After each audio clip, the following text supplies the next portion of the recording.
Seattle City Council member Kshama Sawant is facing a recall vote on December 7th. We're tired of the rhetoric without outcome. We love you, Kshama! But the Kshama Solidarity Campaign calls this a right-wing attack on one of the city's most progressive voices. We need to push back against an attempt to criminalize the right to protest. Why is this vote happening?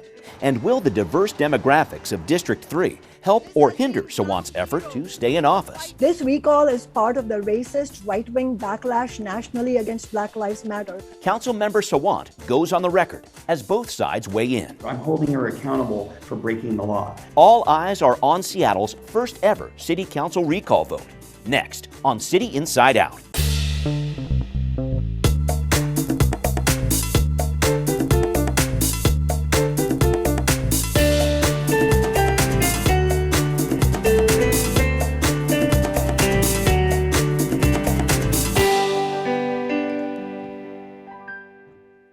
Welcome to this edition of City Inside Out. I'm your host, Bryan. If you thought the November elections were contentious, get ready for yet another fierce fight at the ballot box December 7th. That's the date of a special election where voters in District 3 will decide whether or not to recall Councilmember Kshama Sawant. The recall campaign claims the council member has misused her office and city council resources. But Sawant supporters say this vote is a right-wing attack on a progressive leader. The recall decision is in the hands of 75,000 voters of District 3. But clearly, the eyes of an entire city and a nation will be turned to this race in early December. Hey, Amazon has got to pay. With fiery rhetoric Amazon has got to pay. and well-organized support, Kshama Sawant has maintained a seat on the Seattle City Council since 2014. Most politicians are corporate, corrupt politicians. But since her second re-election in 2019, a number of her District 3 constituents say she's broken the law multiple times and should be removed from her council position. This recall campaign is to hold Councilmember Sawant accountable to her oaths of office. Kate Nolan is the field director for the Recall Sawant campaign, which lays out 3 charges against the council member. One, that she used city resources to support the Tax Amazon ballot initiative in early 2020. 2, that she admitted hundreds of protesters into City Hall in June of 2020, when the building was closed due to COVID restrictions. And 3, that she led a group of protesters in July of 2020 to Mayor Jenny Durkan's house, the address of which is confidential due to Durkan's past role as a U.S. attorney. It's just way beyond the pale and acceptable for service to our community. You know, we are a community here, and we deserve better than those type of actions. After a series of legal challenges from the council member, the state Supreme Court unanimously ruled to allow the recall to proceed in April 2021. Voters in District 3 will decide whether the charges are serious enough for a recall. The court only determined the evidence was factually sufficient to prove the charges, and that the charges met the legal requirements that allow for a recall. This is not a standard campaign. It's actually the only recall vote of a city council member in Seattle history, and that's not the only twist. We love you, Kshama! After Sawant admitted to the charge of using city resources for the Tax Amazon initiative and paid a fine in May of 2021, supporters of the council member actually pushed to get the recall on the ballot as soon as possible. This election should have happened on November 2nd. Bryan Koulouris with the Kshama Solidarity Campaign says recall supporters deliberately held back turning in signatures to ensure a potentially smaller turnout for a special election in December. It's literally the most undemocratic election that you could have in Seattle. The Solidarity Campaign says it's all part of an effort to remove a sometimes controversial local leader who's led a movement for social justice her entire political career. We need to push back against an attempt to criminalize the right to protest. It's a right-wing backlash against the Black Lives Matter movement, and it's happening all over the country. But recall supporters say while voters' rejection of more left-leaning candidates in November may be helpful, this isn't a battle over ideology. It will provide us momentum, but I don't think it's really a moderate versus progressive. It's more of inaction versus action. Kate Nolan, who dismisses the notion the recall campaign has tried to suppress the vote, says she's also a progressive who simply wants a council member with a better response to homelessness and housing in District 3, not a divisive political struggle. Anybody who doesn't fully agree with her perspectives is immediately tagged as something dangerous and terrible, and it doesn't allow a lot of room for healthy dissent. But the Solidarity Campaign says the movement Councilmember Sawant represents, from fighting for racial equity to workers' rights and more, is at stake. We want to struggle for rent control and win this just like we won the renters' rights victories, the Amazon tax, and the $15 an hour minimum wage. And as advertising and fundraising continue for both campaigns, Sawant supporters anticipate a pitched political fight on the horizon. It's a question of big business trying to assert their dominance over Seattle and Republicans asserting themselves in Seattle for the first time in decades. Should Councilmember Kshama Sawant be removed from office? It's a question voters in District 3 need to unwrap this holiday season on December 7th.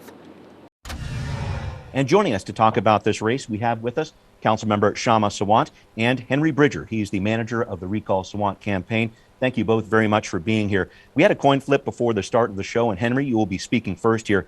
Why do you support this recall? I'll give you a minute and a half if I could. Well, thank you for having me, Brian. And nice to see you, Councilmember Sawant. Well, I'm here and I support the recall based on just three very distinct facts: that Councilmember Sawant broke the law, and I'm here to help hold her accountable to breaking of those laws, and that she's not above the law.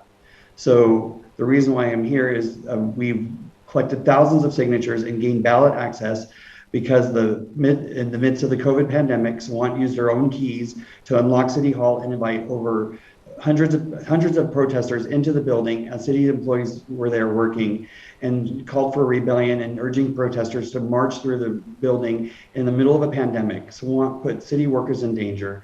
Sawant also led a march to the mayor's home, causing damage to the neighborhood and putting the mayor's own family at risk of harm, despite of court orders requiring that the mayor's address remain confidential.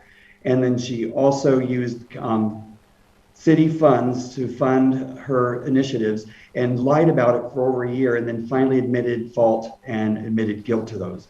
And that's why I'm here, is to support the recall for December 7th, when we vote to remove her for violating the law and abandoning her oath of office. Okay. Thank you for breaking those pieces down. Councilmember Sawant, I'd like to give you an opening statement too for a minute and a half, please. What's at stake in this election is, will we allow big business to run this city, or will working people continue to have a voice in City Hall? This recall is part of the racist right-wing backlash nationally against Black Lives Matter. Contrary to the recall lies, I did not break the law. Washington courts do not judge the truth of charges in recall cases. I have not even been allowed to testify against these dishonest charges. No court has found me guilty of anything. I have not been charged with any crime. In reality, the charges against my office are for doing exactly what we were elected to do: fight unapologetically for working people in oppressed communities. In reality, the charges against me are an attack on Black Lives Matter activists, an attempt to criminalize peaceful protest, and an effort at blatant voter suppression. The peaceful COVID-safe 1-hour rally at City Hall played a historic role in helping to win the first in the nation ban on police use of chemical weapons, a legislation from my office. The march near Mayor Durkin's house was organized not by me, but by families of victims of police violence. The recall people are blatantly lying on this matter. The third dishonest recall charge is related to a minor SEEC complaint on using my office to build the tax Amazon movement, for which I've already paid a fine. I did not willfully disregard any rules, but let's be clear, the recall is not about this. Many other council members have paid such fines and never faced a recall. What big business is really angry about is that the movement I helped lead won the Amazon tax. Corporate landlords are backing the recall because they're livid. We've won unprecedented renters' rights victories. Our legislation requiring 6 months notice for rent increases just became law yesterday, in fact. Now big business desperately wants me gone before we win rent control. Those of you working people, oppressed people who are watching this, who want an affordable city, I urge you to help us build the largest Get Out the Vote campaign this city has ever seen to defeat this right-wing big business-backed recall.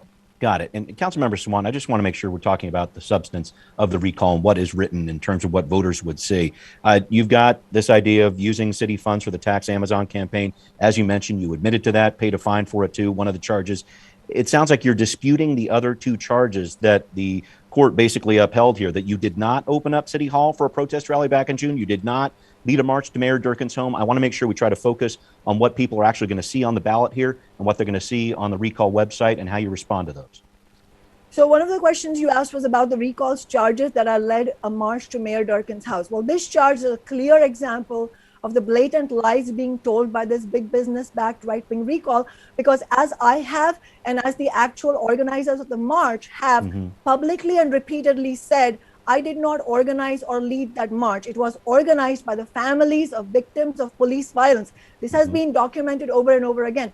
Those families decided the march route. They decided the rally location. They invited me to be one of the speakers, which I proudly did in solidarity with them. I did not know, and I still do not know, Mayor Durkin's address. This peaceful protest of several thousand people was objecting to the total lack of justice for those killed at the hands of Seattle police. There's not been one officer held accountable for the 28 killings of mostly people of color in the last decade, even though the police department has been under a federal consent decree for that whole decade. Right. Keep in mind that this recall is being bankrolled by some of the same corporate interests who bankrolled Jenny Durkin's campaign in 2017 and Bruce Harrell's campaign this year. The recall is funded by Trump-supporting billionaires and multimillionaires. The recall has a total of 150 Trump donors, 500 plus Republican donors, and 100 CEOs and corporate executive donors. The average recall donor home value is $2 million. So this is what's happening. As far as the recalls, I'm going to get into the dollars Hall, and cents of this, I promise, Councilmember Sawant. Yes, peaceful. The second question you asked about was about the peaceful rally that I helped organize at City Hall. I'm not denying that I helped organize the rally at City Hall. What I am rejecting is the idea that this was in any way a problem, that it was in any way a riot. In fact, the language riot, that is very racist and loaded, because that is the kind of language that has been used throughout history against people who have been fighting for civil rights. The civil rights movement in the 1950s and 60s faced the same accusations. So what did this rally do? It was a peaceful 1-hour rally in City Hall, and it was COVID safe, with a lot of people handing out hand sanitizers and masks to make sure that people were safe. And science shows, I'll just say this, science shows, in fact, that it wasn't the Black Lives Matter protests that were happening throughout the nation that spread COVID, but instead the rush to return to the profitability of indoor dining and forcing people back to work before vaccines were widely available, and that's at the doorstep of the corporations. Thank you. I wanted to make sure we try to focus on these charges that are in the recall here. And Henry, just your reaction, what you're hearing the council members say here. What do you want voters to know about the charges in the recall? What I'd like to first address when she had her opening statements, Councilmember Sawant, you stated, and you've stated this over and over and over again throughout the last 17 months during this, that you had not had an opportunity to defend yourself. You had many opportunities, and through your attorneys, I was at those hearings. You did defend yourself, and the Supreme Court, the lower court first, ruled against your defense because you did not have sufficient evidence to defend yourself. Then you tried to appeal it twice, once with the lower court and also with the Supreme Court, and you also had several other hearings that delayed this recall election to go forward several times through your attorneys and through your words and your statements to the court. You did defend yourself, and you defended yourself with the Supreme Court, and the Supreme Court unanimously, the most liberal Supreme Court in our state, and they ruled against you unanimously. You gave your case, you spoke. Your attorney spoke on your behalf. So your lie that you did not get a chance to defend yourself, you've had 17 months to defend yourself. And you're here defending yourself now, and you're not doing a very good job of it. Well, okay. Two, can I respond? Well, let me finish. And two, briefly, if you could, Henry, thank you. When you said that you do not know the mayor's address, and you still don't know it, you were there. You could have stopped them from going there, but you showed up. Why would you show up if you did not want something to happen there? You showed up. You have the power to tell your people to not go there. You have the power to tell your people to not go into City Hall. You have that control, but you have kept quiet and you let them do that. And you showed up. How did you show up if you didn't know her address and you still don't know it? Okay. Councilmember Sawant, if you could briefly touch on this, but I want to make sure that I talk to Henry about some of the concerns that you brought up about voter suppression. A quick response, please. I want to talk about the Washington State recall law, but first I want to respond to this absurd idea that I should have known the mayor's address if I showed up there. Clearly, Mr. Bridger has not marched in protest where he would know if he had marched in protest that actually the organizers decide where the location of the rally is going to be. They decide the march route and people follow, not because they are sheep, but because we are in solidarity, and not every march and every rally is organized by one person. As a matter of fact, ironically, this recall campaign and this person is ascribing superhuman powers to one person, me. I don't actually organize and lead every march. I do join as many marches and rallies as I can because I am a fighter for social justice, and I was proudly there in solidarity with the organizers of the people whose family members have been killed at the hands of the police. I would like to know what the people who represent the recall campaign have to say about the fact that the Seattle police have never been held accountable for so many people who have lost their lives, even though this department is under consent decree. As far as the Washington State's recall law is concerned, I think we have to be very clear. The Washington State's recall law is thoroughly undemocratic and unequally applied. In fact, the same state Supreme Court that approved this right-wing recall against my office and against the Black Lives Matter movement rejected the recall of Mayor Jenny Durkin, even though under her leadership, Seattle police violently targeted peaceful Black Lives Matter protesters with weapons. No, you have to let me respond. Please, yeah, weapons you got it. like tear gas and rubber bullets. I was one of the protesters who was tear gassed by Mayor Jenny Durkin's police. That same Supreme Court also rejected the recall of a COVID-denying right-wing sheriff in another county, John Snaza, who refused to enforce a mask mandate with his officers. And so you can see that this is not some legalistic nonsense. This is about political motivation of the courts. And in fact, Washington courts do not judge the truth of the charges in recall cases. The recall charges are not proven true. They are simply charges that the Washington State Supreme Court decided up to the voters to decide that voters should decide. So let's be very clear. And Mr. Bridger is outright lying by saying that these charges are true. No, these charges are not true. And as a matter of fact, I have not been allowed to testify in a court of law about these dishonest charges because the debate that happened in the courts that Mr. Bridger talked about so proudly was not a debate about the charges themselves in terms of the truth of the charges. They were simply about the wording of the charges. We know the entire court process was stacked against working people. Thank you for that breakdown. I want to move on to another topic here. Henry, going back to you, your response to the allegation that the recall campaign purposefully dragged its feet in turning in signatures. I know you've heard about this to make this a special election rather than part of the general election on November 2nd. Councilmember Sawant and her campaign calls this an act of voter suppression. How do you respond to that? Actually, that is not true. We were already, we had until October 18th to collect signatures. That is what was mandated by the court and by the law. So we were following that. When we started collecting signatures in May, we realized in June and July that we hit 9,000 signatures, and we had an internal process within the campaign to verify addresses and names to make sure that we have valid signatures, so we can make sure that the voters get their chance on a ballot.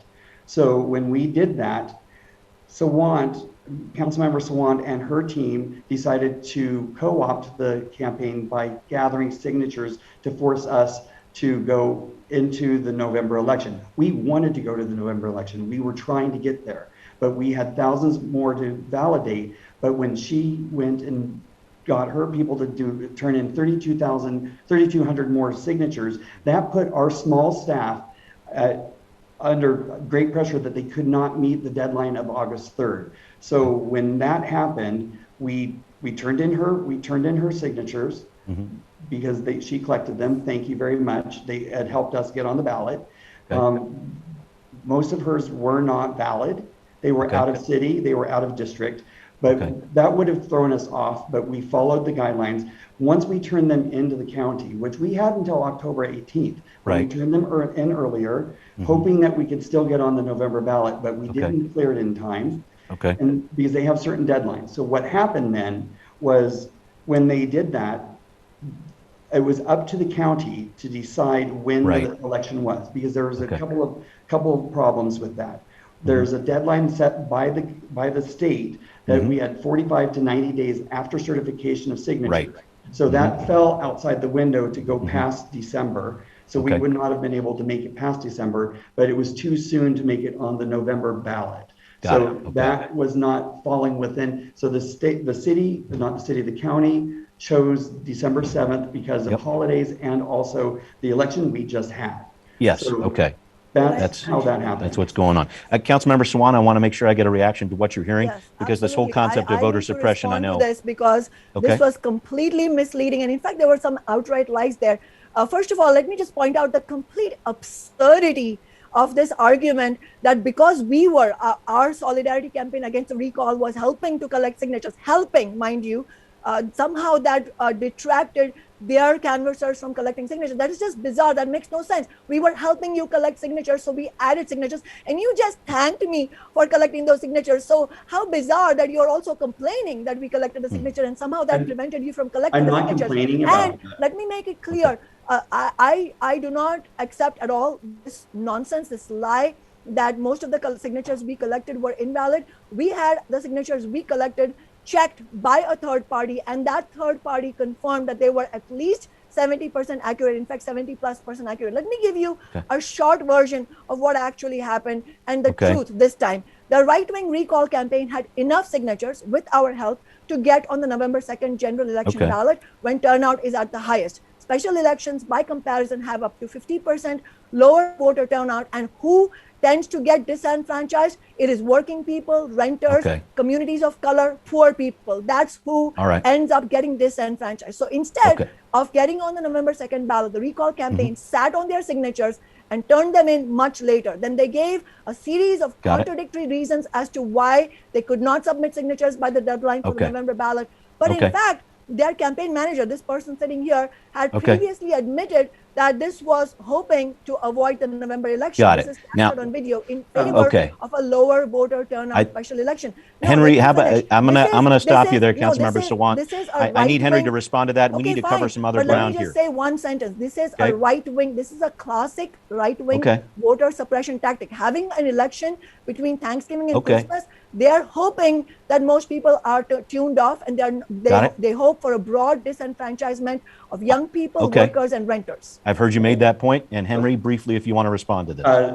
This is not voter suppression. There was no reason for voter suppression, and there can't be here in this state. We have a mail-in ballot system that comes with stamps. All they have to do is open their mailbox, open their envelope, fill in the yes vote, and then put it back in the envelope and put it back in the mail. There is no voter suppression here. And I am not right-wing. I'm very much a Democrat. Very, very much a Democrat. I'm also a working class person. So I'm sorry that you think that way, but you are absolutely wrong. And you can say all you want that this is right-wing or whatever, but it is not right-wing. This is the people in the District 3, they're tired of you breaking the law. They're tired of you doing these things, and we are holding you accountable. If I was to break the law, you would want us, you are supposed to help support the law, and you're not doing that, and you're breaking them. So that's what we're doing here. Got it. Henry, thank you for that. No, I'm gonna move on, Councilmember Sawant. We have covered this issue, and I'm covering another part here. I need you to listen, please. Please listen to this. I'm gonna try to move to another issue here. We've talked about that quite a bit, and I want to make sure that we talk about campaign financing, which you brought up earlier here. So as we know, anyone can donate up to $1,000 in this race. These donations can come from anywhere in the U.S., but of the money your campaign has raised, nearly $800,000 as of early November, 55% of it comes from outside the city of Seattle. How do you respond to that criticism that more than half of your support is not within city limits? As a matter of fact, that is completely wrong. It is completely... That's what it says on Seattle Ethics and Elections, and that's where I got that number. But you have to keep in mind that our campaign has more than twice the number of donors in District 3, and in fact, we have not only have more than twice the number of District 3 donors than the recall campaign, we have the largest number of in-district donations in entire Seattle City Council history. And so what you're saying is not inaccurate, but you're lying by omission in the sense that, yes, that is true. We have lots of donations from working people throughout the nation, and we don't apologize for that. I am proud that working people throughout the nation understand what's at stake in this election, that if we let the recall succeed and if we don't defeat the recall, that has a lot at stake for working people, not just in this city, but nationwide, because the right wing will be empowered further if they are able to win here, which is why,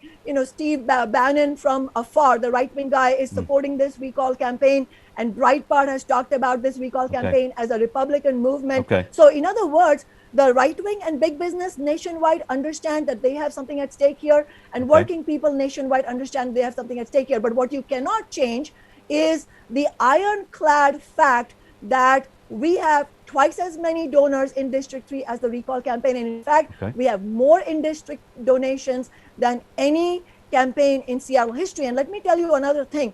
It's dishonest to say, well, anybody can donate to a campaign. Well, who donates to a campaign, perhaps more than anything else, reveals where that campaign stands. So if people are genuinely progressive, they are not going to be supporting the recall campaign, because the recall campaign, first of all, is trying to do a do-over of a democratic election that we won in 2019. And furthermore, the campaign is, as I said, is being bankrolled by Trump donors. So I would like to ask a question. 150 Trump donors have donated to the recall. Are you saying, Mr. Bridger, that these Trump donors don't know what they're donating for, that they're stupid and they're donating to a progressive campaign? I do want to make sure that Henry responds to some of this. And Henry, just looking at this, your campaign has raised more than $680,000 as of early November. You have 4,000 fewer donors participating compared to the Kshama Solidarity Campaign, as the council member pointed out in part. Your opponents are saying that you're getting support from the bigger donors. You heard what the council member said about Donald Trump donors too. How do you respond to these critiques of your fundraising? Well, I don't know who the Donald Trump donors are, because you're the campaign manager. I'm not privy to any of that. And people who vote for president is a secret ballot, so I don't know how they know this information, because I don't know who votes for whom. But the thing is, no, 82% of our donors, of our money comes from within the city. 40% come from within District 3. Compared to Sawant's 798,000 that they've raised, 55% of hers comes from outside of Seattle. That shows that she has more outside interests trying to influence our local politics and what's going on within our own little district than anyone else. And then only 22% of her money comes from District 3. You can have $4,001 donations or 50 cents or a button which you've recorded in your finances.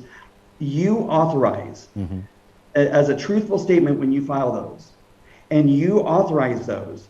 And so you've even listed in there a button that you've received from somebody. That is not a donor. That's just somebody that you're trying to pad with this. A button is not a donation, but you've included that in one of your CD4 reports. So I'm sorry, that is let him finish, and then you can respond. Please finish, Henry, and then Councilmember, you can respond. Let me handle this. This is my turn, and I don't get to have a stage like you do, nor do the people in the district. So you need to let your constituents speak. So you are getting more outside interest than ours. This shows you're scared that you see that the voters in District 3 and in Seattle are supporting our politics, and it's all coming from within. It doesn't matter if they're Republican, independent, libertarian, or anything. It doesn't matter. They could only vote up to $1,000. There's not that much influence. You have over 60 people outside of the city donating $1,000 each, maxing out, that don't even live in this state. You have donors from every state in the country, every state. We don't. And we've kept this grassroots locally in our own backyard. It's our laundry, our dirty laundry. We're not going outside to get help. You need the help from outside because you're not getting it inside. Okay, Councilmember Sawant, if you want to respond to that briefly, please. First of all, I'm just stunned at how insultingly this person is talking about poor people and working people and low-income people.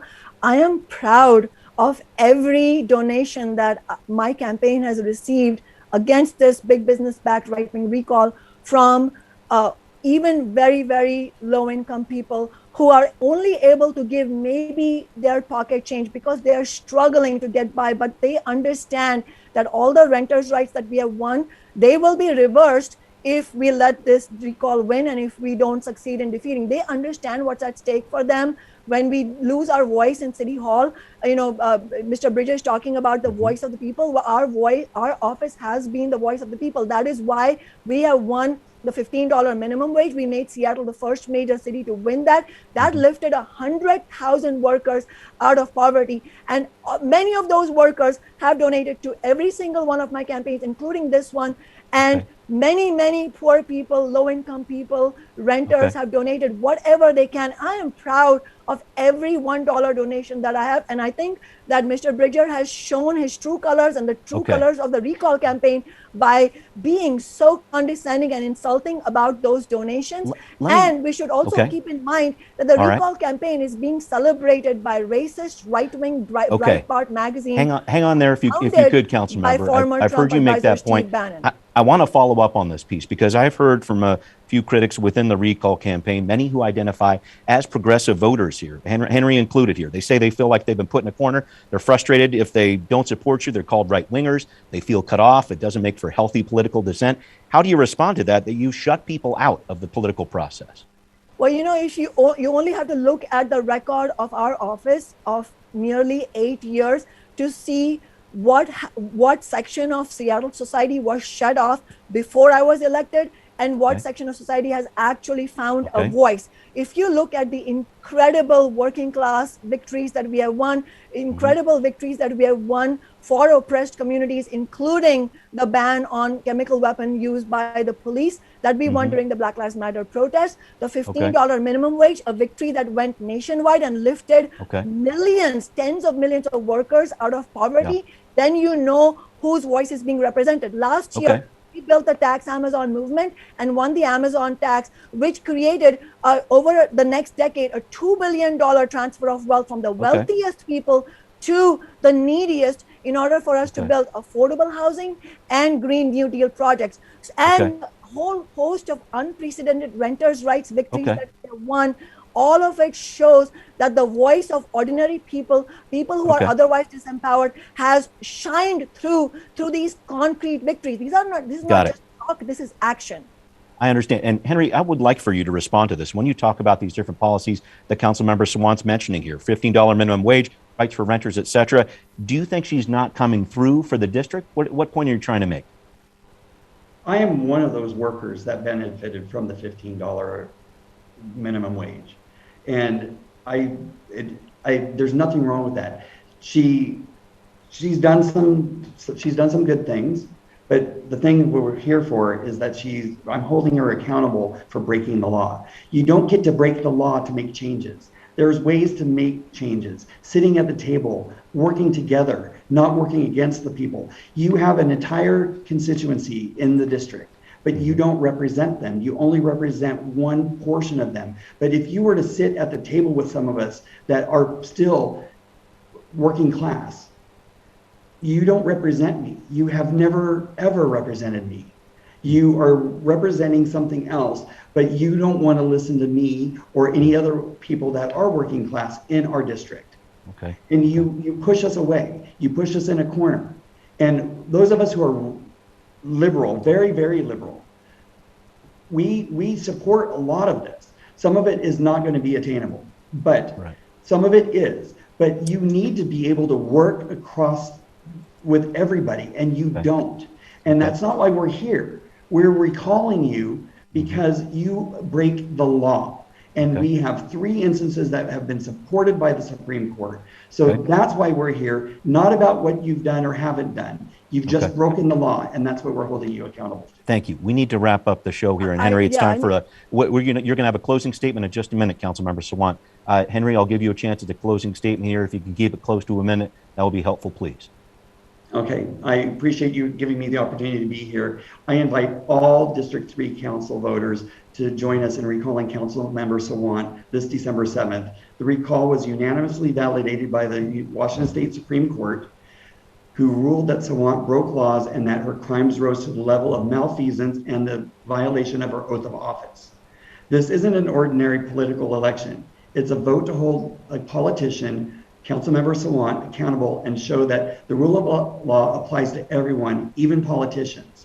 So I'm asking everyone in the district to stand up, speak out, vote, and vote to recall Councilmember Sawant on December 7th. And I ask every Seattle voter out there to get our back and hold us up and help us fight this and help keep changing the landscape of our political landscape, because we need that. We do not need outside influence from other states and other political organizations to support this. We need you, Seattle and District 3 voters, to help us. Need to wrap you up there. Thank you very much for that, Henry. Closing statement, Councilmember, if you can keep it close to a minute, please. Thank you. This recall is racist, it is right-wing, and it's based on lies. The recall claims that I don't represent everyone in the district. I don't. I don't claim to represent the multimillionaires and billionaires and the corporate landlords who either live in this district or make money off the renters in our district. I proudly represent working class people who want a progressive city. Sure, there are working class people who don't want a progressive city, right-wing working class people like John Bridger claims to be working class, but he's clearly right-wing. So no, I don't represent them, but the majority of Seattle is progressive and they want a city that is affordable. That is what I'm fighting for. I have not broken the law. No court has charged me. This is an attempt to criminalize the Black Lives Matter protest movement, criminalize protests. The recall's campaign manager here himself has blatantly said that this recall is part of the attempt to remove progressives from the city council. And his campaign has celebrated big businesses' success in buying the November elections just now with over $2 million raised in corporate cash. I am a socialist, and I know not every voter agrees with me on everything or with every tactic of social movements. That's okay. We don't always have to agree. We cannot always agree. But however, we cannot allow this racist, right-wing, anti-worker attack to succeed. We have already seen Republicans talking about how in the wake of the recent Seattle elections, they should go after Ilhan Omar, over the go after the squad and others in U.S. Congress. We need to unite to stop this here and now. Big business wants to stop rent control. They want to overturn our past historic victories, like the renters' right to live one, like $15 minimum wage, like the Amazon tax. We cannot let them carry out voter suppression. So if you're watching this, please join me in building the largest ever get out the vote effort this city has ever seen. Let's defeat the recall on December 7th. Thank you both for your time here, and we will be right back. What are people saying on social media about the attempt to recall Councilmember Sawant? One writes, "Don't stop now. Recall Sawant and rebuke her little socialist alternative cult." Another comments, "Seattle District 3. Remember to vote no on the recall by December 7th, 2021. We'd like to know what you think. Send us an email at contact@seattle.gov or find us on Facebook, Twitter, and Instagram. Coming up next week, solving our region's homelessness crisis. We hear from Mark Dones, the new King County leader heading up this enormous effort, while facing pushback from neighboring cities and a host of other challenges. That's all on the next City Inside Out. I hope you can join us.